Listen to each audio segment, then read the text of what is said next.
Chittagong city corporation নির্বাচনে কারচুপি মামলায় ফল বাতিল, ডাক্তার শাহাদাতকে মেয়র ঘোষণা, দায়িত্ব বুঝিয়ে দেওয়ার নির্দেশ। সাভার ও গাজীপুরের বেশিরভাগ কারখানা সচল হলেও আজও বন্ধ 12টি পোশাক কারখানা, বিভিন্ন দাবিতে সড়ক অবরোধ শ্রমিকদের।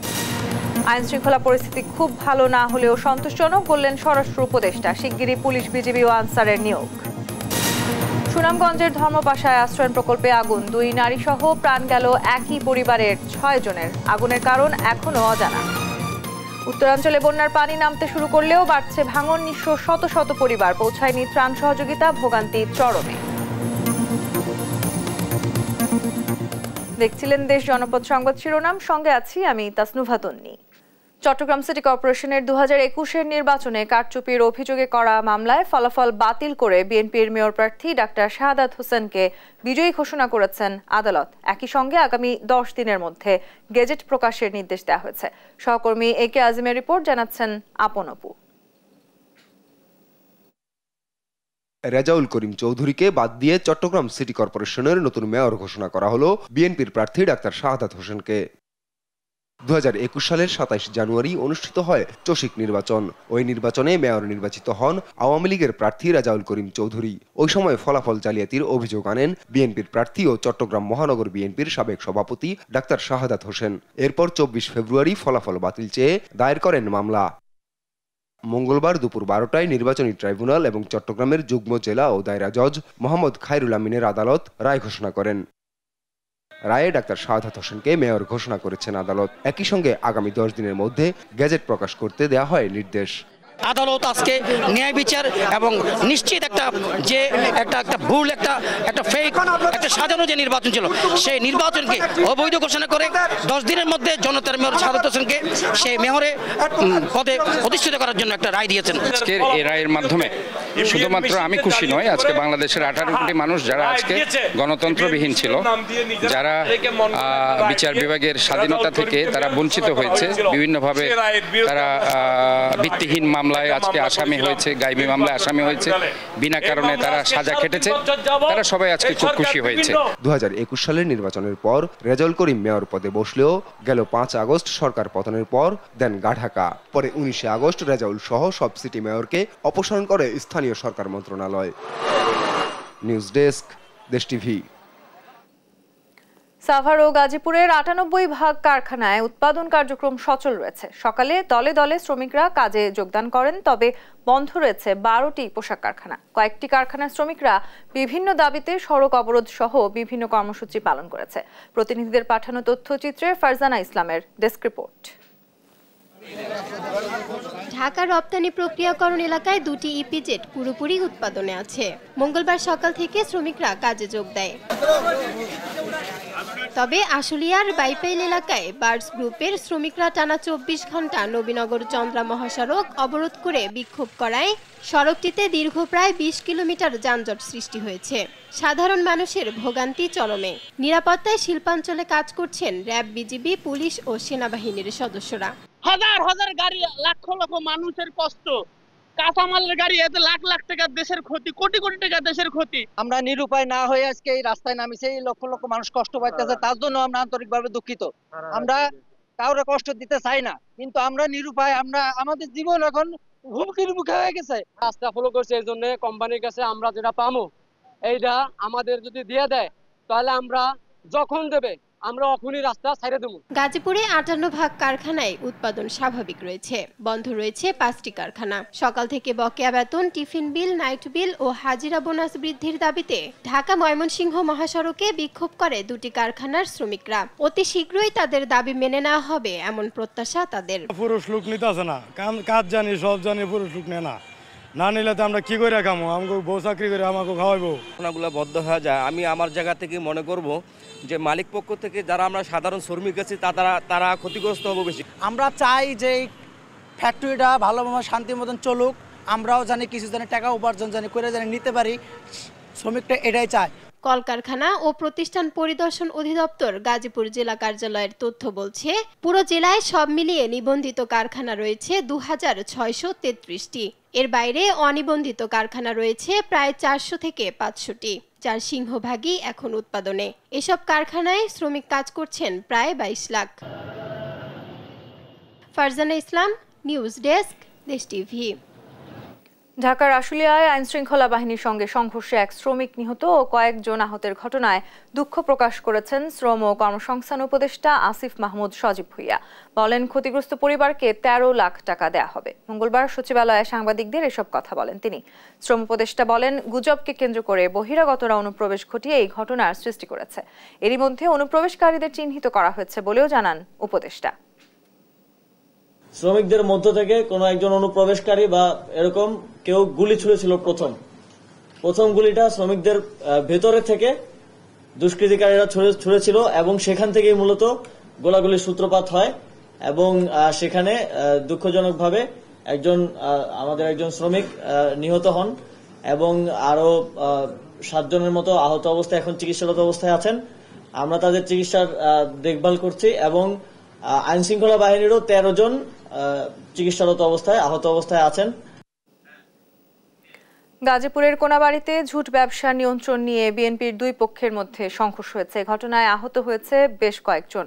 মঙ্গলবার মহানগরীর কোনাবাড়ি এলাকায় এই ঘটনা ঘটে। আহতদের উদ্ধার করে গাজীপুর শহীদ তাজউদ্দিন আহমেদ মেডিকেল কলেজ হাসপাতালে ভর্তি করা হয়। গাজীপুর মেট্রোপলিটনের কোনাবাড়ি থানার ভারপ্রাপ্ত কর্মকর্তা জানান, এ নিয়ে অভিযোগ পায়নি তারা।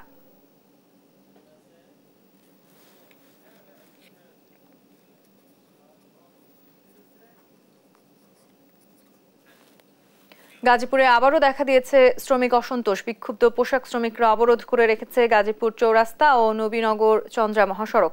এ নিয়ে আরো জানাতে যুক্ত হচ্ছেন সহকর্মী নজরুল ইসলাম। নজরুল, শ্রমিকরা কেন আবারও রাস্তায় নামলো, কি বলছেন তারা, বিস্তারিত জানাবেন।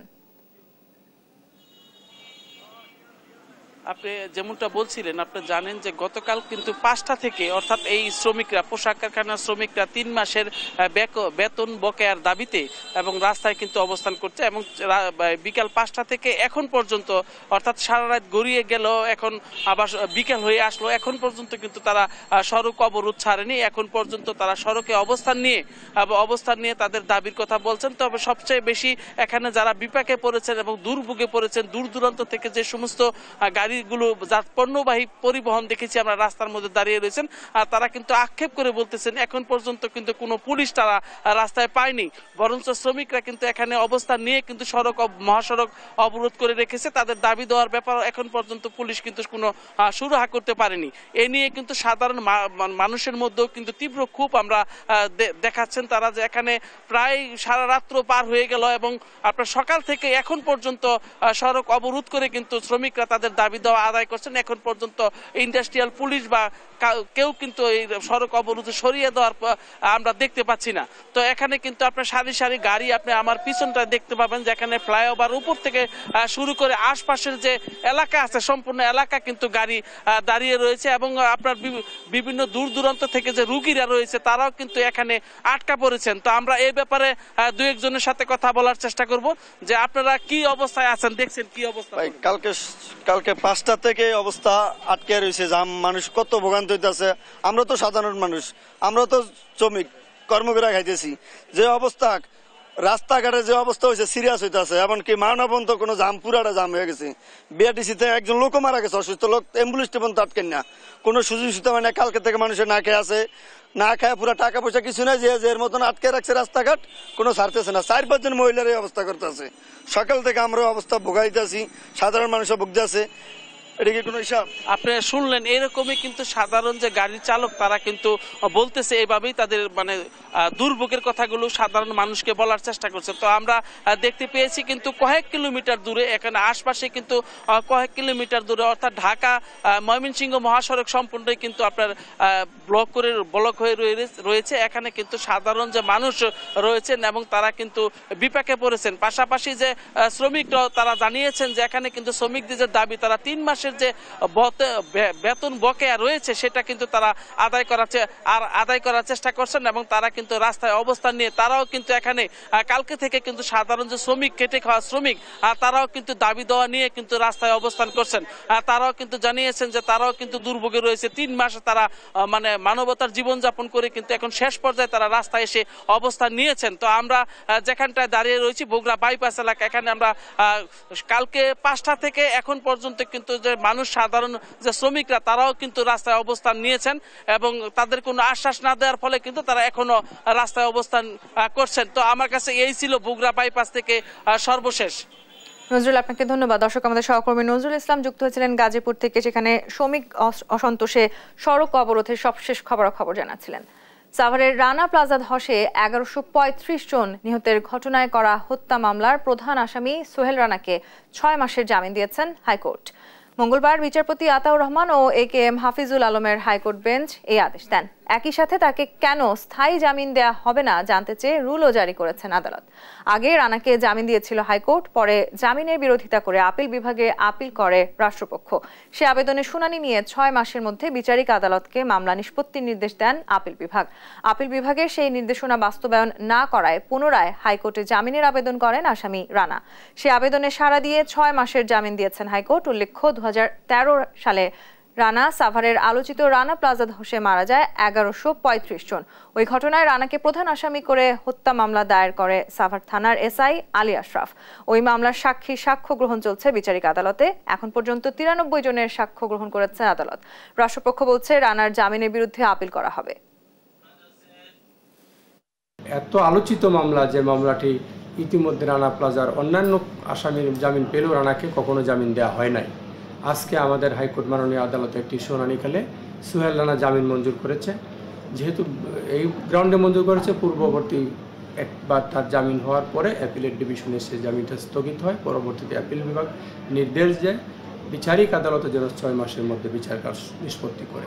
শুধুমাত্র এই গ্রাউন্ড বিবেচনা করে আদালত আজকে জামিন দিয়েছে। দেশের আইন শৃঙ্খলা পরিস্থিতি খুব ভালো বলা না গেলেও সন্তোষজনক বলে মন্তব্য করেছেন স্বরাষ্ট্র উপদেষ্টা অবসরপ্রাপ্ত লেফটেন্যান্ট জেনারেল জাহাঙ্গীর আলম চৌধুরী। জানান, শিগগিরই পুলিশ, বিজিবি ও আনসার বাহিনীতে নিয়োগ শুরু হবে। মঙ্গলবার সচিবালয়ে স্বরাষ্ট্র মন্ত্রণালয়ের সভাকক্ষে আইন শৃঙ্খলা কমিটির সভা শেষে সাংবাদিকদের এই কথা জানান তিনি। উপদেষ্টা বলেন, যেসব পুলিশ সদস্য কর্মস্থলে যোগদান করেনি তারা অপরাধী, তাদের বিরুদ্ধে ব্যবস্থা নেওয়া হবে। এবারের দুর্গাপূজার সবচেয়ে শান্তিপূর্ণ উৎসব মুখর পরিবেশে হবে জানিয়ে তিনি বলেন, নির্বিঘ্নে পূজা উদযাপনের সব ধরনের ব্যবস্থা নেওয়া হয়েছে। যারা যোগদান করে নাই তাদের আইনের আওতায় আনতে হবে। তারা আমাদের কাছে এখানে মানে কি বলে, আর তারা আমরা পুলিশ বলবো না, তারা আমাদের কাছে এখন ক্রিমিনাল হিসাবে গণ্য হবে। পুলিশ নতুন নিয়োগ আমরা অলরেডি কনস্টেবলদের নিয়োগের জন্য অলরেডি অ্যাডভার্টাইজ করে দিচ্ছি। কিছুদিনের ভিতরে, আজকে কি কালকের ভিতরে আপনারা দেখবেন SI নিয়োগের ক্ষেত্রেও কিন্তু আপনারা পেয়ে যাবেন। আমরা আনসারের ক্ষেত্রে নতুন নিয়োগের ব্যবস্থা করতেছি এবং বিজিবির ক্ষেত্রে আমরা নতুন নিয়োগের ব্যবস্থা করতেছি। সুনামগঞ্জে এক আশ্রয়ণ প্রকল্পের ঘরে অগ্নিকাণ্ডে 4 শিশু সহ একই পরিবারের 6 জনের মৃত্যু হয়েছে। সোমবার মধ্যরাতে এই অগ্নিকাণ্ড ঘটে। ঘটনাস্থল পরিদর্শন করে পুলিশ সুপার ও উপজেলা নির্বাহী কর্মকর্তা জানান, খোঁজা হচ্ছে ঘটনার প্রকৃত কারণ। সহকর্মী মেহেদি হাসানের তথ্যচিত্রে সালমা জাহানের ডেস্ক রিপোর্ট। রাতে খাবার শেষে স্ত্রী ও 4 শিশু সন্তান সহ পরিবারের 6 সদস্য নিয়ে ঘুমাতে যান ধর্মপাশা উপজেলার জেলে এমারুল। কিন্তু মধ্যরাতে আকস্মিক আগুনে সব শেষ পরিবারটির। মৃত্যু হয় 6টি তরতাজা প্রাণের। সোমবার রাতে সুনামগঞ্জের ধর্মপাশা উপজেলার জয়শ্রী ইউনিয়নের চিমিরখাল নামক আশ্রয়ণ প্রকল্পের একটি ঘরে অগ্নিকাণ্ড ঘটে। পুলিশ ও স্থানীয়রা জানায়, সোমবার রাতে ঘরের ভেতর থেকে দরজা আটকানো ছিল। আগুন দেখে প্রতিবেশীরা চিৎকার করলে ছুটে আসেন স্থানীয়রা। পরে খবর দেওয়া হয় পুলিশকে।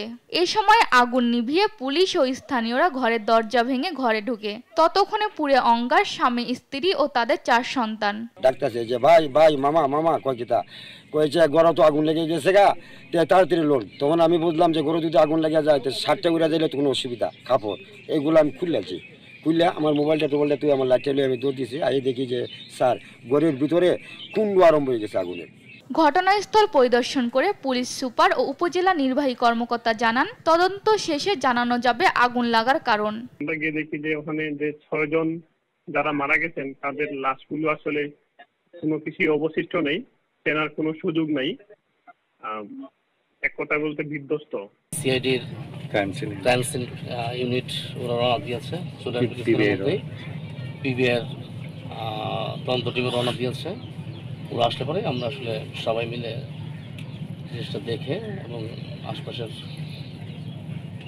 ঘটনা পর্যবেক্ষণ করে আমরা চেষ্টা করছি যে কিভাবে ঘটনা ঘটলো।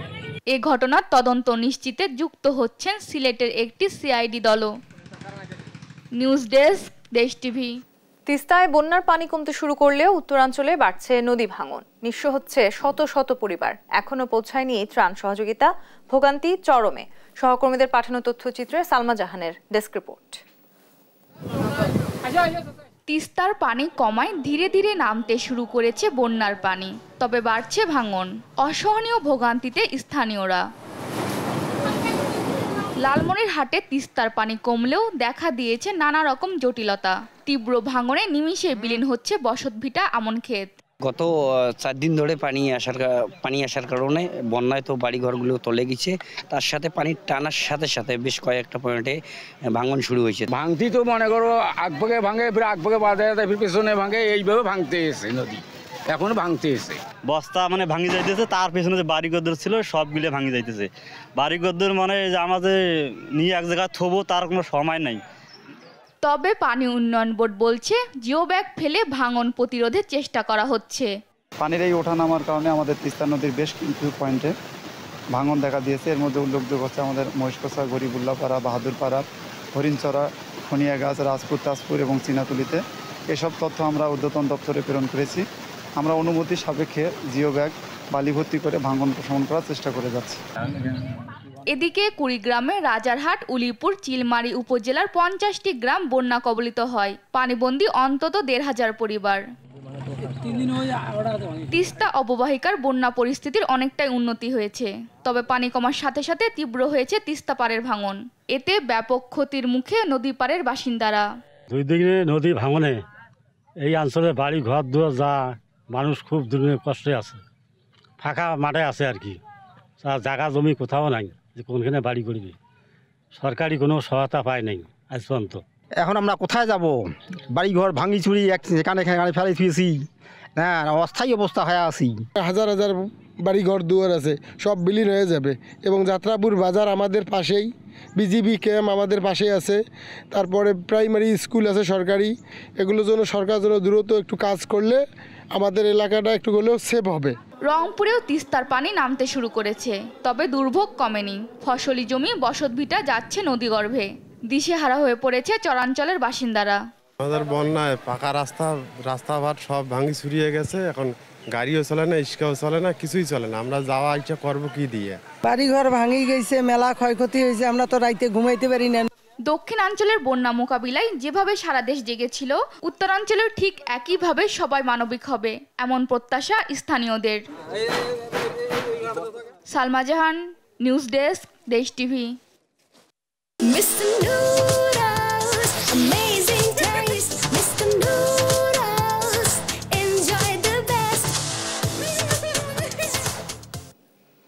বন্যার পানি কিছুটা কমলেও দেশের উত্তরাঞ্চলে তীব্র আকার ধারণ করেছে নদী ভাঙন। এ নিয়ে আরো জানাতে কুড়িগ্রাম থেকে সহকর্মী জুয়েল রানা ও লালমনিরহাট থেকে যুক্ত হচ্ছেন সহকর্মী জামাল বাদশা। শুরুতে যাচ্ছি জুয়েলের কাছে। জুয়েল, নদী ভাঙনের তীব্রতা কেমন দেখছেন, আর উত্তরাঞ্চলে বন্যা পরিস্থিতি এখন কেমন, সেই সাথে একটু জানতে চাই ত্রাণ তৎপরতা চলছে কিনা সেখানে, বিস্তারিত জানাবেন। তন্নি, আপনাকে জানিয়ে রাখি, গত কিন্তু 3 থেকে 4 দিন ধরে নদীর যে পানি বাড়া ও কমার সঙ্গে সঙ্গে কিন্তু তীব্র হয়ে উঠেছে কুড়িগ্রামের নদী ভাঙনের থেকে রেহাই পায়নি হচ্ছে কমিউনিটি ক্লিনিক, বন্যা আশ্রয়ন কেন্দ্র, এছাড়াও কিন্তু শত শত মানুষের বসত বাড়ি এবং শত শত বিঘা ফসলি জমি। আমি এই মুহূর্তে রয়েছি কুড়িগ্রামের উলিপুর উপজেলার বেগমগঞ্জ ইউনিয়নের খুদিরকুটি এলাকায়। আপনাকে যদি একটু আমি দেখাতে চাই, এখানে কিন্তু ধরলা নদী, এই ধরলা নদীর কিন্তু আলামিন বাজার থেকে আপনার 3 থেকে 4 কিলোমিটার ধরলা নদীর বাম তীর, যেটি যে বাম তীরে আসলে তীব্র আকার ধারণ করেছে ভাঙন। আসলে ভাঙনে কিন্তু এখানকার অসংখ্য পরিবার আসলে ভিটেমাটি হারিয়েছে। এছাড়াও কিন্তু অনেক ফসলি জমি, আদা পাকা যে আমনের ক্ষেত, সে সমস্ত জমিও কিন্তু আসলে নদীগর্ভে বিলীন হয়েছে। এছাড়াও এখানকার চরাঞ্চলের মানুষের জন্য কিন্তু একটি কমিউনিটি ক্লিনিক ছিল, যে কমিউনিটি ক্লিনিক থেকে এখানকার মানুষ আসলে স্বাস্থ্য সেবা পেত। সেই কমিউনিটি ক্লিনিকটি যদি আপনাকে দেখাই কিন্তু ধরলার মাঝে একদম চলে গেছে। আমি এ বিষয়ে আসলে কুড়িগ্রামে যে সিভিল সার্জন রয়েছে ডাক্তার মঞ্জুরে মোর্শেদ, আমি ওনার সঙ্গে কথা বলেছি। তিনি আমাকে জানিয়েছেন আপাতত তাদের কার্যক্রম বন্ধ রয়েছে। তারা বলছেন যে 2-1 দিনের মধ্যে হয়তো আশেপাশে কোথাও যদি কোনো ভাড়া বাসা এবং কোথাও কিছু পাওয়া যায়, কোনো রুম পাওয়া যায়, সেখান নিয়ে তারা আসলে কার্যক্রম শুরু করবেন। এছাড়াও আমি একটু আপনাকে দেখাতে চাই, আমি যে জায়গাটিতে রয়েছি এটি হচ্ছে খুদিরকুটি আব্দুল হামিদ উচ্চ বিদ্যালয় মাঠ। এখানে কিন্তু আপনাকে যদি আমি দেখাই যে নদী ভাঙনের কবলে পড়ে যারা ভিটামাটি হারিয়েছে, অসংখ্য পরিবার কিন্তু এই স্কুলের মাঠে এবং স্কুলের রুমে মানবেতর দিন কাটাচ্ছে। আমি এখানকার যারা বাসিন্দা রয়েছে আমি তাদের সাথে কথা বলেছি, তারা আমাকে বলেছে যে এখন পর্যন্ত তাদের কোনো জনপ্রতিনিধি খোঁজ নিতে আসেননি। তারা অনেক আসলে কষ্টে দিন পার করছে এখানে। আমি যদি এখানে এই মুহূর্তে একজনের সঙ্গে কথা বলতে চাই, উনি আসলে ভাঙনের শিকার হয়ে আসলে এই স্কুলে আশ্রয় নিয়েছেন পরিবার পরিজন নিয়ে। একটু আসলে আপনার কাছে জানতে চাই, কবে থেকে স্কুলে আশ্রয় নিয়েছেন, কি অবস্থা একটু ভাঙনের বলবেন? আজকে 4 দিন থেকে আমরা ওই স্কুলে অবস্থান নিয়েছি। আমি কমিউনিটি ক্লিনিকের জমিদাতা, আমার বাবা বন্যা আশ্রয় কেন্দ্রের জমিদাতা, হাই স্কুলের জমিদাতা, কিন্তু নদী ভাঙিয়ে আমাদের নিঃস্ব এখন হয়ে গেছি। আমাদের তো এখন জায়গা জমি নাই, খুব কষ্টে আছি। স্কুলে বারান্দায় আছে জিনিসপাতি, 50-60 ঘর লোক, খুব কষ্টে আছি। এখন যে কি হবে, প্রতিনিধি চেয়ারম্যান ছিল, উনিও একদিনও আসলো না, আসি বললো না যে এগুলো ভাঙতেছে, কি করব না করব। আর আমাদের যে কি কয় বালু ফেলার জন্য বস্তা পানি উন্নয়ন বোর্ডের মধ্যে এত বলা বলি করি, ওরা ফেললো না। আমাদের কমিউনিটি ক্লিনিকটা চলে গেল, বন্যা আশ্রয় গেল, এখন হাই স্কুল খুদুরগুড়ি হাই স্কুলেও চলে যাচ্ছে। তন্নি, আপনি শুনলেন এখানে কিন্তু একটি কমিউনিটি ক্লিনিক ছিল, একটি বন্যা আশ্রয় কেন্দ্র ছিল। এই দুটি কিন্তু আসলে ধরলার নদীগর্ভে চলে গেছে। এছাড়াও কিন্তু একটি উচ্চ বিদ্যালয় রয়েছে, এটিও কিন্তু হুমকির মুখে রয়েছে। যে কোনো মুহূর্তে কিন্তু স্কুলটিও আসলে ভেঙে যেতে পারে। এছাড়াও যদি বন্যা বলতে যাই, কুড়িগ্রামে বন্যা পরিস্থিতি স্বাভাবিক রয়েছে, পানিটা অনেক কমে গেছে, কিন্তু ভাঙন রয়েছে। এই ছিল আসলে তন্নি কুড়িগ্রামে থেকে ভাঙনের সর্বশেষ পরিস্থিতি। আমরা এখন চলে যাব লালমনিরহাটে, সেখানে আমাদের সহকর্মী রয়েছে জামাল বাদশা, তিনি জানাবেন তিস্তার সার্বিক পরিস্থিতি। জামাল বাদশা।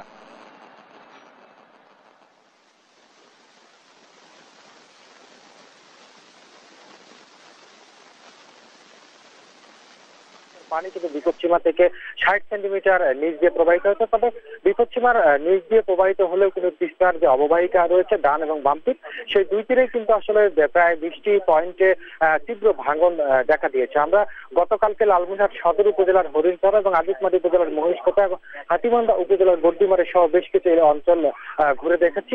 এইসব অঞ্চলে কিন্তু আসলে চোখের পলকেই একরের পর একর ফসলি জমি, আদু পাকা আমনের ক্ষেত সহ মৌসুমী যে সবজি রয়েছে সেসবগুলো কিন্তু নদীগর্ভে বিলীন হয়ে যাচ্ছে। এছাড়া কিন্তু হরিণচর, বিশেষ করে গত 2 দিনে কিন্তু হরিণচর এলাকার অন্তত 25 থেকে 30টি বাড়ি এ পর্যন্ত নদীগর্ভে বিলীন হয়েছে। আমি যদি তিস্তার ভয়াল গ্রাস যেটি ছিল সেটি দেখাতে চাই, বর্তমানে কিন্তু তিস্তা কিন্তু একেবারেই শান্ত অবস্থায় ফিরে এসেছে। তিস্তার এই শান্ত পরিস্থিতি কেউ কিন্তু আসলে ভালোভাবে নিচ্ছে না তিস্তার যে ডান তীরে এবং বাম তীরের বাসিন্দারা। এই শান্ত পরিস্থিতি থাকার আসলে ভয়টির কারণ হচ্ছে কিন্তু গত বছর ভারতের সিকিমে যে বাঁধ ভেঙে বন্যার পানির সাথে পলিউশন ছিল, যার কারণে কিন্তু তিস্তার নদীগর্ভ ভরে উঠেছিল। এর কারণে কিন্তু এবার কিন্তু বিপদসীমার মাত্র 2 সেন্টিমিটার উপর দিয়ে মাত্র পানি প্রবাহিত হলেও আসলে ডান এবং বাম তীরে লোকালয়ে পানি প্রবেশ করে নিম্নাঞ্চল এবং চরাঞ্চলে বন্যার সৃষ্টি করলো। এবং এই বন্যা মোকাবেলা করার পরে কিন্তু তারা আসলে নদী ভাঙনের সম্মুখীন হতে হচ্ছে। আরেকটি বিষয় হচ্ছে যে এই দুই তীরেই কিন্তু আসলে 20টি পয়েন্টে কয়েক হাজার বসতভিটা, শিক্ষা প্রতিষ্ঠান, বহুতল ভবনের বাড়ি, মন্দির মসজিদ সহ কিন্তু আসলে নানা স্থাপনা ভাঙন হুমকিতে রয়েছে।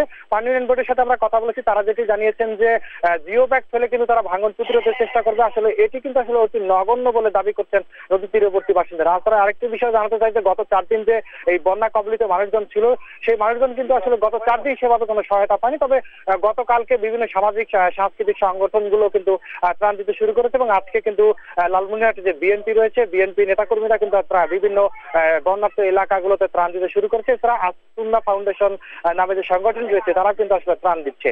সব মিলিয়ে তিস্তার বন্যা পরিস্থিতি কিছুটা উন্নতি হয়েছে এবং আগামী 24 ঘন্টায় আসলে বৃষ্টিপাত না হওয়ার কারণে তিস্তার পানি আরো কমতে পারে বলে আবহাওয়ার বরাত দিয়ে পানি উন্নয়ন বোর্ডের কর্মকর্তারা আমাদেরকে জানিয়েছেন। পানি কমলেও কিন্তু আসলে ভাঙ্গন অব্যাহত রয়েছে এবং এই ভাঙ্গন যতই পানি কমবে ততই কিন্তু তীব্র আকার ধারণ করবে। এই ছিল লালমনিরহাট থেকে তিস্তার বন্যা পরিস্থিতি উন্নতির সর্বশেষ খবর।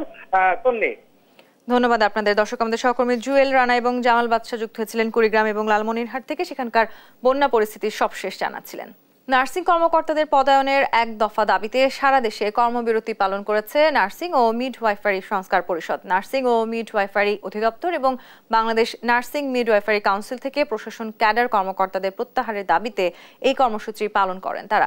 ক্যাডারদের স্থলে অভিজ্ঞ নার্সদের নিয়োগ দেওয়ার দাবি জানান তারা। এ সময় তারা দাবি পূরণ না হলে সামনে আরও কঠোর কর্মসূচি দেওয়ার হুঁশিয়ারি দেন।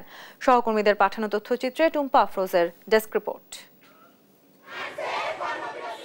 নার্সিং কর্মকর্তাদের পদায়নের এক দফা দাবিতে সারা দেশে কর্মবিরতি পালন করেছে নার্সিং ও মিডওয়াইফারি সংস্কার পরিষদ। মঙ্গলবার চাঁপাইনবাবগঞ্জে নার্সরা 3 ঘন্টা কর্মবিরতি পালন করে। সকালে 250 শয্যা বিশিষ্ট জেলা হাসপাতালের সামনে নার্সিং ও মিডওয়াইফারি সংস্কার পরিষদের কর্মীরা অবস্থান নেয়। এ সময় একই দাবিতে বুধবার 6 ঘন্টা কর্মবিরতি পালনের ঘোষণা দেন তারা। নবম গ্রেড থেকে 4র্থ গ্রেড পর্যন্ত যাওয়ার কথা আছে, কিন্তু তারা দীর্ঘদিন পদোন্নতি না দেওয়ার ফলে আমাদের নার্সরা তাদের যে এমপি পদ, সেই এমপি পদে থেকে যাচ্ছে। আমরা চাই আমাদের দাবি অতি শীঘ্র মেনে আমাদেরকে কর্মস্থলে ফিরিয়ে নেওয়ার জন্য। নার্সিং ও মিডওয়াইফারি অধিদপ্তর এবং বাংলাদেশ নার্সিং মিডওয়াইফারি কাউন্সিল থেকে প্রশাসন ক্যাডার কর্মকর্তাদের প্রত্যাহারের দাবিতে কর্মবিরতি পালন করে কুমিল্লা মেডিকেল কলেজ হাসপাতাল ও কুমিল্লা সদর হাসপাতালের নার্সরা। সকাল 9টা থেকে দুপুর 12টা পর্যন্ত এই কর্মবিরতি দিয়ে বিক্ষোভ কর্মসূচি করে তারা। দক্ষ এবং যোগ্যতাপূর্ণ নার্স আমরা মহাপরিচালক পদে চাই। দিনাজপুরেও একই দাবিতে জেলা সরকারি বেসরকারি স্বাস্থ্য সেবা কেন্দ্রে দুপুরে 3 ঘন্টা ব্যাপী কর্মবিরতি পালন করে নার্সরা। এ সময় ক্যাডারদের স্থলে অভিজ্ঞ নার্সদের নিয়োগ দেওয়ার দাবি জানান তারা। এক দফা দাবিতে এদিন ফেনী 250 শয্যা বিশিষ্ট জেনারেল হাসপাতালের সামনে কর্মবিরতি পালন করেছেন নার্স ও মিডওয়াইফরা। এ সময় দাবি পূরণ না হলে সামনে আরো কঠোর কর্মসূচির হুঁশিয়ারি দেন তারা। আমরা আমাদের বিএনএমসি এবং ডিজিএনএম এর সকল পদগুলোতে উচ্চশিক্ষিত, দক্ষ এবং অভিজ্ঞ নার্স চাই, যাতে করে আমাদের সেশন জট, আমাদের পরীক্ষার বিড়ম্বনা, আমাদের শিক্ষক নিয়োগের বিড়ম্বনা এগুলো দূর হয়। 2016 সালের নিয়োগ বদ্ধি অনুযায়ী যেভাবে নার্সদেরকে পদায়ন করার জন্য যে নিয়মকে ভঙ্গুর করে, নিয়মকে প্রহসন করে, যেভাবে সচিবরা, উপসচিব পদমর্যাদার প্রশাসন ক্যাডারের সচিবরা যেভাবে এই পদগুলো দখল করে আসছে, আমরা তাদের এই দখলের অপসারণ চাই। 2 অক্টোবর টানা 5 ঘন্টা ধর্মঘটের কর্মসূচি রয়েছে তাদের। টুম্পা আফরোজ, নিউজ ডেস্ক, দেশ টিভি। 10ম গ্রেড থেকে 2য় শ্রেণীতে উন্নীত করার দাবিতে জেলা প্রশাসকের মাধ্যমে প্রধান উপদেষ্টাকে স্মারকলিপি দিয়েছেন বৈষম্য বিরোধী সার্ভে ডিপ্লোমা ইঞ্জিনিয়ার্স ছাত্র পেশাজীবী অধিকার বাস্তবায়ন পরিষদ। মঙ্গলবার রাজশাহী জেলা প্রশাসকের মাধ্যমে এই স্মারকলিপি জমা দেন তারা। এ সময় জেলা প্রশাসকের কার্যালয়ে জেলা পরিষদ, রাজশাহী সিটি কর্পোরেশন, এলজিইডি, পানি উন্নয়ন বোর্ড সহ বিভিন্ন দপ্তরের সার্ভেয়ার ও ডিপ্লোমা শিক্ষার্থীরা উপস্থিত ছিলেন। লিখিত বক্তব্যে তারা জানান, সরকারের সব উন্নয়ন পরিকল্পনা গ্রহণ ও বাস্তবায়নের কারিগর হিসেবে বিভিন্ন দপ্তরে সার্ভেয়ার বা সমমানের পদে কর্মরত থেকে সার্ভে ডিপ্লোমা প্রকৌশলীরা নিরলসভাবে কাজ করে যাচ্ছে, কিন্তু তারা পদমর্যাদা ও বেতন বৈষম্যের শিকার। জনপ্রশাসন মন্ত্রণালয় থেকে প্রজ্ঞাপন জারি ও প্রয়োজনীয় ব্যবস্থা গ্রহণের মাধ্যমে বেতন বৈষম্য দূর করার দাবি তাদের। খাগড়াছড়িতে ধর্ষণের অভিযোগে আবুল হাসনাত মোহাম্মদ সোহেল রানা নামে এক শিক্ষককে পিটিয়ে হত্যা করা হয়েছে। মঙ্গলবার দুপুরে খাগড়াছড়ি টেকনিক্যাল স্কুল অ্যান্ড কলেজে এই ঘটনা ঘটে। ঘটনার পর দুই পক্ষের মধ্যে উত্তেজনা ছড়িয়ে পড়ে। পরিস্থিতি নিয়ন্ত্রণে জেলা সদরে 144 ধারা জারি করেছে প্রশাসন। নিহত শিক্ষক প্রতিষ্ঠানটির বিল্ডিং কনস্ট্রাকশন ও সেফটি বিভাগের চিফ ইন্সট্রাক্টর ছিলেন। ভিকটিম ওই প্রতিষ্ঠানের 7ম শ্রেণীর শিক্ষার্থী। ঘটনা জানাজানি হলে বিক্ষোভ শুরু করে শিক্ষার্থীরা। অভিযুক্ত সোহেল রানাকে অধ্যক্ষের কক্ষে 10 থেকে 15 জন পাহাড়ি যুবক এলোপাথারি মারধর করে। পরে পুলিশ তাকে উদ্ধার করে খাগড়াছড়ি সদর হাসপাতালে নিলে তাকে মৃত ঘোষণা করেন চিকিৎসক। এর আগে 2021 সালে 25 ফেব্রুয়ারি এক শিক্ষার্থীকে যৌন নিপীড়ন ও ধর্ষণ চেষ্টার অভিযোগে আটক হন সোহেল রানা।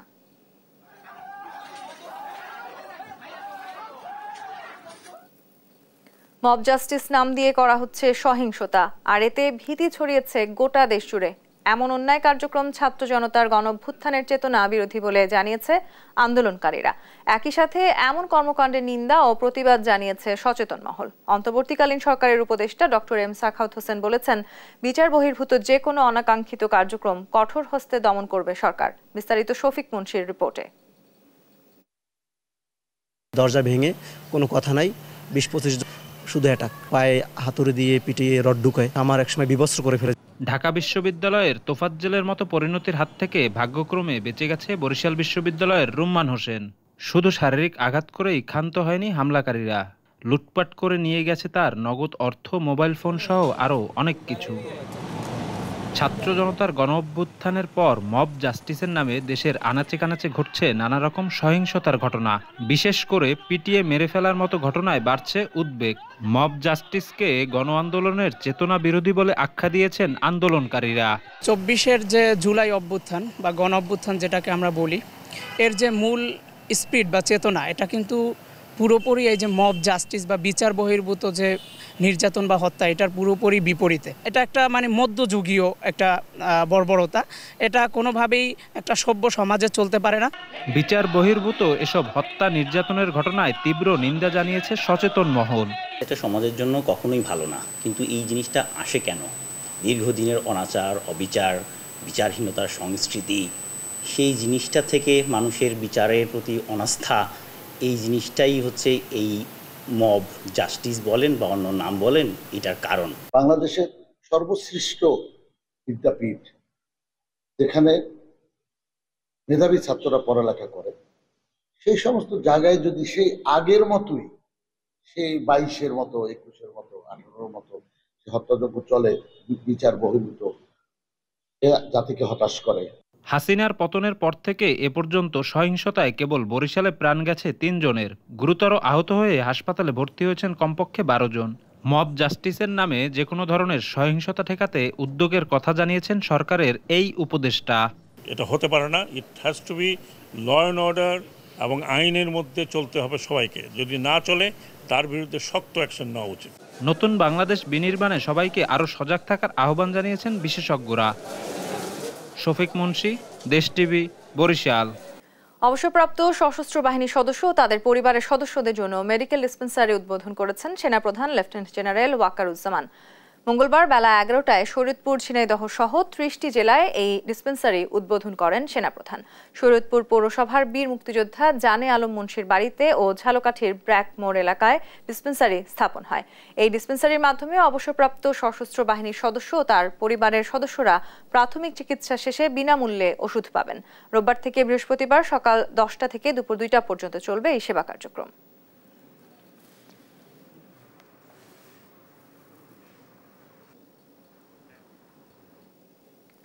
বেতন পান 26,000 টাকা, তাও বন্ধ থাকে মাসের পর মাস।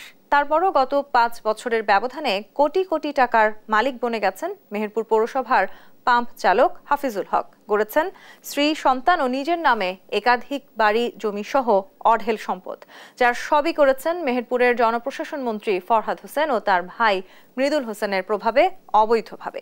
বিস্তারিত নাহিদ হাসান তিতাসের রিপোর্টে। মেহেরপুর পৌরসভার পানি সরবরাহ শাখার পাম্প চালক হাফিজুল হক সব মিলিয়ে প্রতি মাসে বেতন পান 26,590 টাকা, তাও আবার বন্ধ থাকে মাসের পর মাস।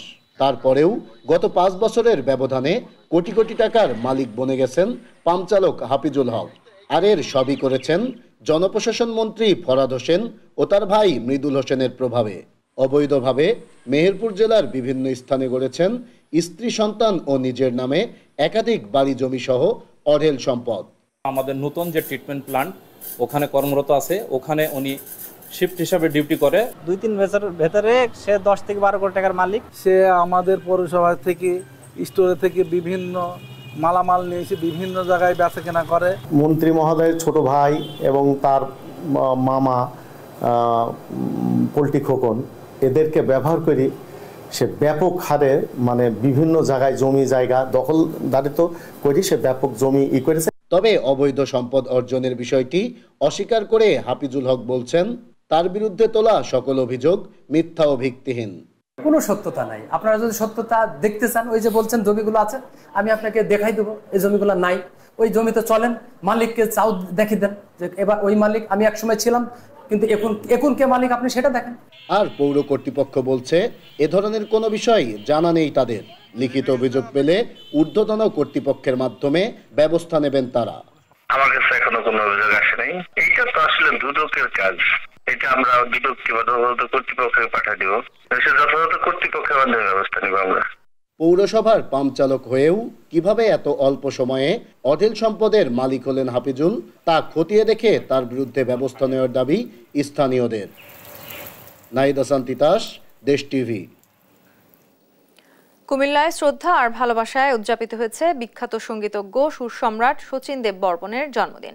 মঙ্গলবার সকালে নগরীর চর্থা এলাকায় তার নিজ বাড়িতে স্থাপিত প্রতিকৃতিতে ফুলের শ্রদ্ধা জানান জেলা প্রশাসক আমিরুল কায়সার। পরে একে একে শ্রদ্ধা জানায় কুমিল্লার সামাজিক সাংস্কৃতিক সংগঠন সহ বিভিন্ন শিক্ষা প্রতিষ্ঠানের শিক্ষার্থীরা।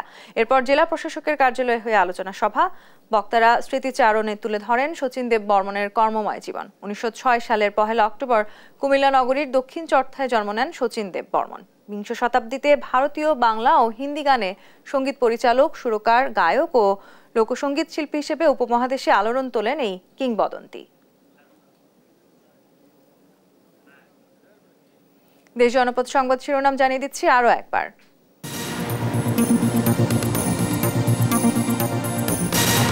চট্টগ্রাম সিটি কর্পোরেশন নির্বাচনে কারচুপি মামলায় ফল বাতিল, ডাক্তার শাহাদাতকে মেয়র ঘোষণা, দায়িত্ব বুঝিয়ে দেওয়ার নির্দেশ। সাভার ও গাজীপুরের বেশিরভাগ কারখানা সচল হলেও আজও বন্ধ 12টি পোশাক কারখানা, বিভিন্ন দাবিতে সড়ক অবরোধ শ্রমিকদের। আইন শৃঙ্খলা পরিস্থিতি খুব ভালো না হলেও সন্তোষজনক বললেন স্বরাষ্ট্র উপদেষ্টা, শিগগিরই পুলিশ, বিজিবি ও আনসারে নিয়োগ। সুনামগঞ্জে ধর্মপাশায় আশ্রয়ণ প্রকল্পে আগুন, 2 নারী সহ প্রাণ গেল একই পরিবারের 6 জনের, আগুনের কারণ এখনো অজানা।